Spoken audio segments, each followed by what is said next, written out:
Praise the lord. ఈరోజు మీకోసం జీవం గల దేవుని మాట. మత్తయి సువార్త 6వ అధ్యాయము 32వ వచనము. ఇవన్నీ మీకు కావాలనని మీ పరలోకపు తండ్రికి తెలియను. ఇంగ్లాండ్ దేశంలో గల బ్రిస్టల్ పట్టణంలో జార్జ్ ముల్లర్ గారు 2000 మంది పిల్లలతో ఉన్నటువంటి ఒక అనాథ శరణాలయమును ఆయన నడిపించేవాడు. ఒకరోజు ఆ 2000 మంది పిల్లలకు ఆహారము పూర్తిగా అయిపోయినటువంటి పరిస్థితులలో ఆయన దగ్గర పనిచేస్తున్నటువంటి వారందరికీ కూడా ఏం చేయాలో అర్థం కాలేదు. భక్తిపరుడు, ప్రార్థనాపరుడు, విశ్వాసపరుడైనటువంటి జార్జ్ ముల్లర్కి ఆయన నమ్మినటువంటి పరలోకపు తండ్రి యొక్క గొప్పతనం తెలిసినటువంటి వానిగా ఆయన ప్రార్థన చేయటం ప్రారంభించాడు. ఆ తెల్లవారుజామున వారి యొక్క ఆ అనాథ శరణాలయం గేటు దగ్గర పెద్ద పెద్ద బాక్సులతో ఆహారం ఉండటం చూసి అందరూ కూడా ఆశ్చర్యపోయారు.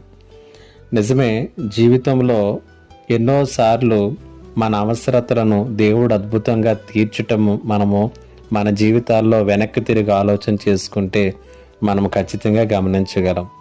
కొన్ని సమయాల్లో మన వనరులన్నీ కూడా అడుగంటుకుపోయి అయిపోయేటటువంటి పరిస్థితుల్లోనికి వస్తాయి. అయితే మనకి ఏది అవసరమో మన పరమ తండ్రికి తెలుసు అని దృఢ నిశ్చయత కలిగి ఉండటం అనేటువంటిది విశ్వాస జీవితంలో చాలా గొప్ప విషయం. మత్తయి సువార్త 6వ అధ్యాయం 32వ వచనంలో యేసుక్రీస్తు ప్రభుల వారు అదే మాట తెలియచేశారు. ఇవన్నీ మీకు కావాలనని మీ పరలోకపు తండ్రికి తెలుసు.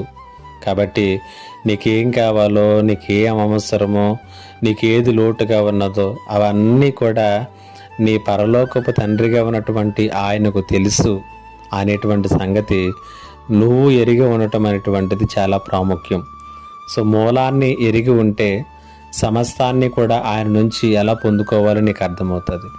ఈ మాటలు వింటున్నటువంటి నీ జీవితంలో ఆయనకు తెలుసు అనేటువంటి సంగతి నీవు అర్థం చేసుకోలేక నీ జీవితంలో తొందరపడుతున్నావేమో, కంగారు పడుతున్నావేమో. దేవునికి తెలుసు, ఆయన సమస్తాన్ని కూడా నీ విషయంలో మేలు కొరకే సమకూరుస్తున్నాడు.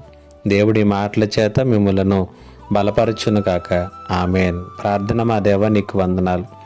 మాకు అవసరమైనటువంటి ఏంటో నీకు తెలుసుననేటువంటి సంగతిని మేము తెలుసుకుని నిబ్బరముగా నిశ్చింతగా జీవించే జీవితాలు మాకు దయచేయమని యేసు నామములో అడుగుచున్నాను తండ్రి.